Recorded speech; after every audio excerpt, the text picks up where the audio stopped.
I was feeling inspired to do a love episode with Valentine's Day happening right now. So here is a love poem that I wrote last year called Growing. I don't know where I'm going or how I got here. I know your eyes twinkle and butterflies have taken over inside me. I don't know who I am anymore or why I was worried about it anyways. I know I breathe slower next to you and can say the words I used to fear. I don't know how this will come together or if the whole world will fall apart. I know there is a growing pull to you and a growing calm in me. I don't know how to face this or why I ever thought there wasn't enough. I know our laughter carries echoes of course, and I'm astounded so often lately. I don't know what I did to deserve this or how such wonder, such compassion exists. I know that I don't know much, but I want to know you. I wrote this last year, and as I just said in my doctor's appointment to get my IUD out, I had 4 lovers last year, and we don't really need to know which one it was. I just love poems, love poems. Obviously I love poems, but especially I love poems. Like I remember when I cut my hair really short in 2019, cut it all off, and then I missed it so much that apparently on February 14th, Valentine's Day of 2020, I wrote a love poem that I will also read now for my hair. And this one doesn't have a title. Brush across my skin, just a whisper, a touch, a feeling, barely, but always there. So soft, I don't realize the presence till it's gone. Now I just wait patiently, anxiously, till I don't have to reach out for you. I don't know if I think it reads like a normal love poem. But I remember I wrote that because I kept having to reach up to anxiously twirl my finger around my hair. Whereas usually with my hair long, I could just hold it by my side and do that. And it's not important who the first one was about because every relationship, romantic or not, teaches you so much about yourself. And I like the way that first one was written because it has just as much to do with them as it does with me. And we learn so much through our relationships, through connection, because obviously, life in general is a mirror, but relationships especially, like even having kids, that's one of the closest mirrors with your children.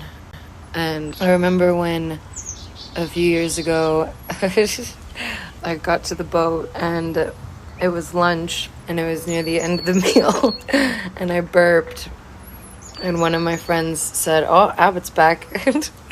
And I was like, "Oh, wait, do I burp a lot?" I didn't realize that I'd been burping so much because I was traveling so much that I never had a consistent environment around me. And also it seems now I'm realizing was probably pretty checked out with my body, apparently, if I didn't realize that I was burping so much. And so that helped me discover that I was having an acid reflux issue. So like even in the physical things, like people, the connections you have teach you so much about yourself and how to operate throughout the world in general. And this also reminds me of, I listened to this podcast a few years ago called Hidden Brain, and this episode was about how to see yourself clearly. This guy was saying how this self is actually unconscious. Other people, the people that are close to us in our lives, are often know us better than we even know ourselves, because also there's the biased opinion about how, we have a biased opinion about ourselves because we're with ourselves constantly. We know all of ourselves, all of our thoughts and all of our, judgments and the things that we don't necessarily share with other people or with many people.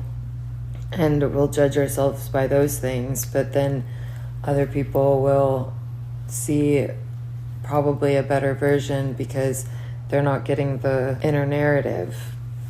And this guy, actually, I really wish this would happen, but this guy is a professor, and he was saying how he thinks that because of this, like, because your friends and loved ones can often see you better than you can see yourself or like your situation. He has this idea for a new Hallmark holiday where you get cards from your friends and they tell you things that like you could do better on, but it's like they have to be kind and it has to be constructive criticism. He said if you've been interrupting someone a lot more, or like you don't seem happy in the relationship you're in and everything like that, like if a few of your friends say the same thing, then it might be something to consider. And he said the self is unconscious, so it's like we are often being ourselves without really knowing. Like that also reminds me of how kids just seem to be able to unconsciously be themselves because they haven't been trained to be anything else. Like I remember when I worked at the daycare, when one of the children would be upset, like when their parent left after dropping them off, you know, they were crying and everything, and we were told to ask them, and the teachers would ask them, do you want a hug, or do you want to like keep playing and just be sad, or do you want to go and have a few moments in safe space? And those are really, I feel like, all of the, if you think about what each of those really mean, like, do you want comfort from me? Can I give you comfort right now? Is that what you need?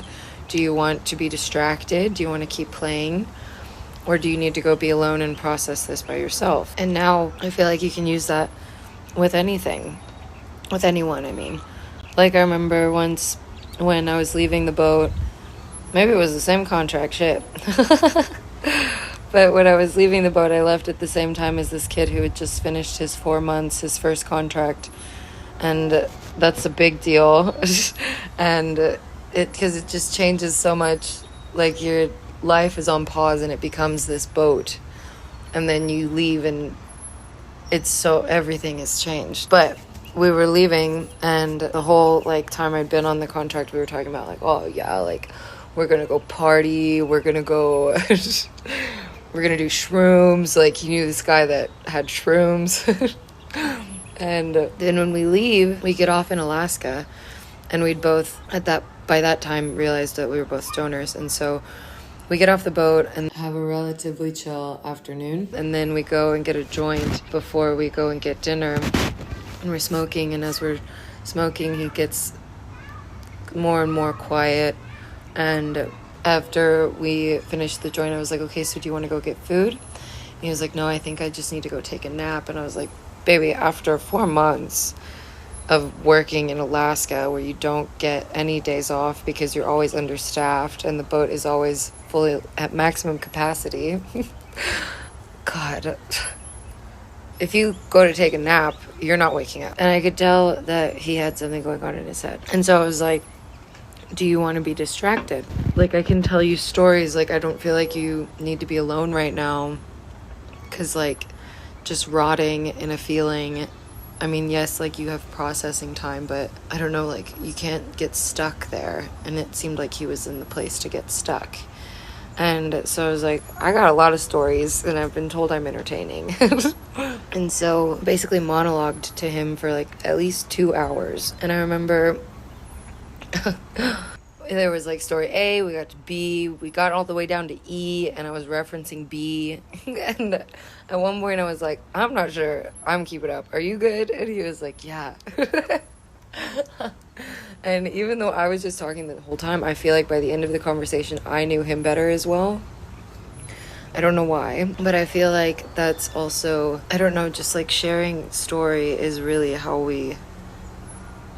I believe one of the best ways we can connect with people. Like, it shows most of the time, especially if you can talk about stuff that is in any way taboo, like so many things self-harm or like just the tough stuff, death, all of that stuff, when you can talk about it and not have it carry such a great weight, not have it carry like the weight of shame, you can connect with people so easily. This also makes me think about how there's so many different ways of knowing someone. Like, my family doesn't really know me in the day-to-day because we don't really, or like now we're back, you know, because I've been here for a minute. But at the beginning it's always like, oh, like just when you're getting to know someone new, but they're like in your space, like I'm the new person, I'm the new guy. Just purely because I'm never here. And being in physical reality together is different than just like catching up over the phone for a little while every week. But they know me in like a historical way. But then it's also like, you can know someone, like your coworkers as well, like you know them in the present moment, but you don't really necessarily know their story. And as you meet new people, there's always like the question of like, oh, okay, do I say this part? Which I think is why I tell so many stories, because I'm like, I want you to understand where I'm coming from. Because also, I don't remember who said this or where I've seen this, but I really resonate with it. The thought that to be loved is to be known. And like, I remember I had a lover in Africa. He lived where I was visiting, and they're very straightforward there. And I remember right at the beginning, he was like, I love you, like we should get married. And I was just like, no, you don't love me. Because you don't know me at all. All you see is my face. And I look pretty good because I was fit and tan and blonde. And I was feeling really good in my body. And it's like when someone is just looking at you and they're just seeing the beginning and they're only signing up for that, it feels like. Because, you know, the preview is sometimes a lot more interesting than the whole main event.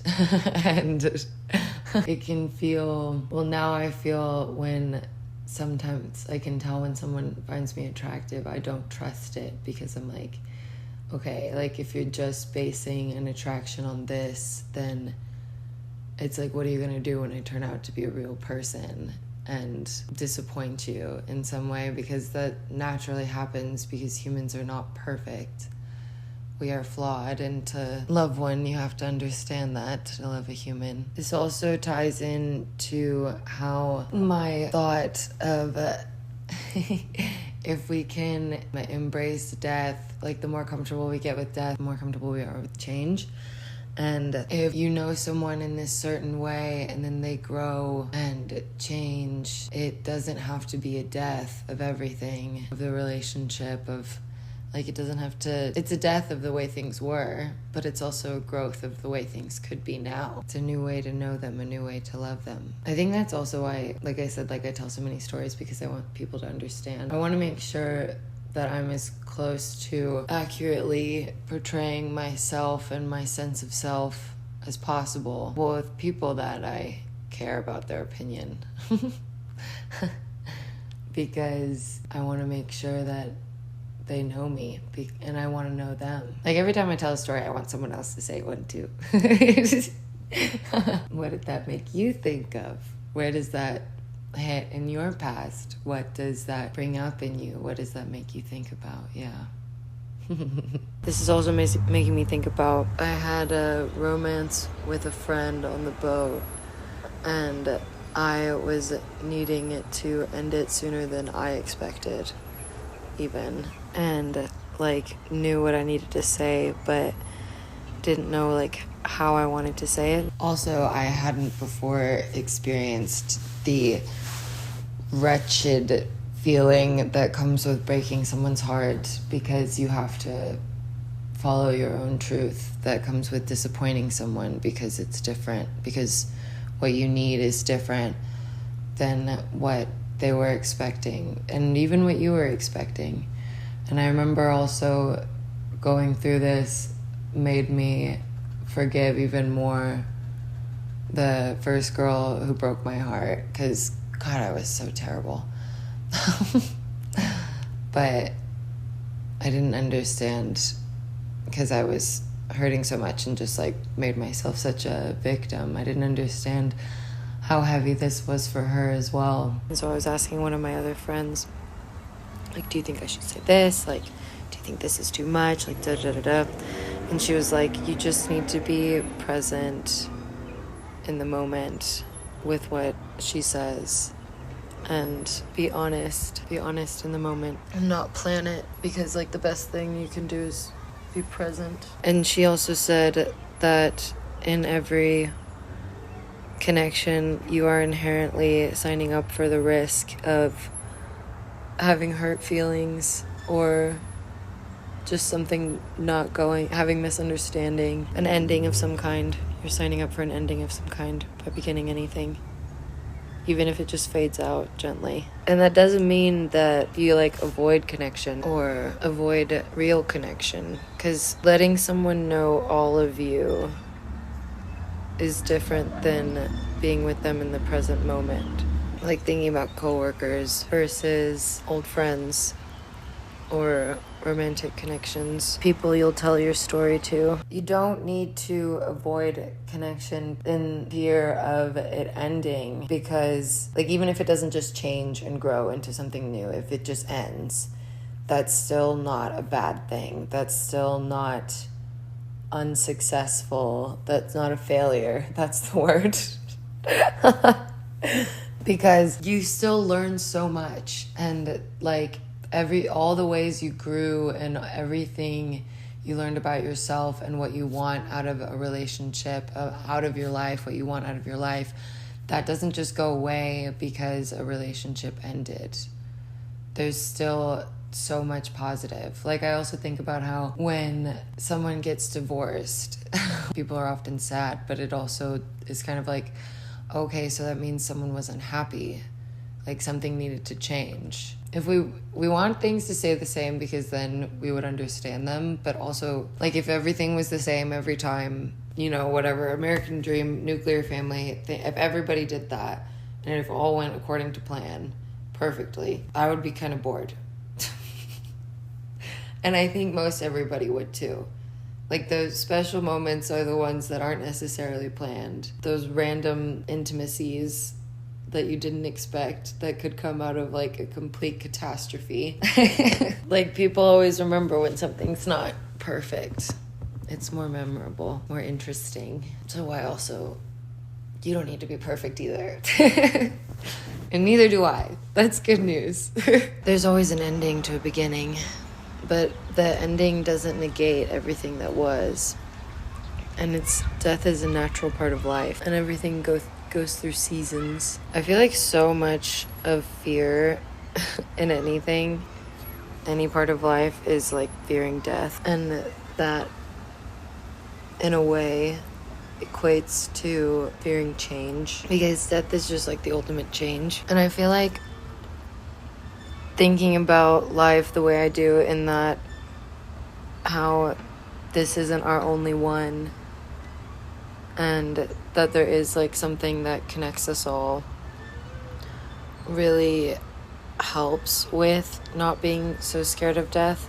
And I think I've already said this, I really feel like beliefs and like faith is really like believe in what makes this life the most easiest to bear with the like that helps you move through it with the most grace for yourself and others. Because not thinking of death as like an end, an albeit end, really opens the door to embracing change, because then it doesn't have to be an ending.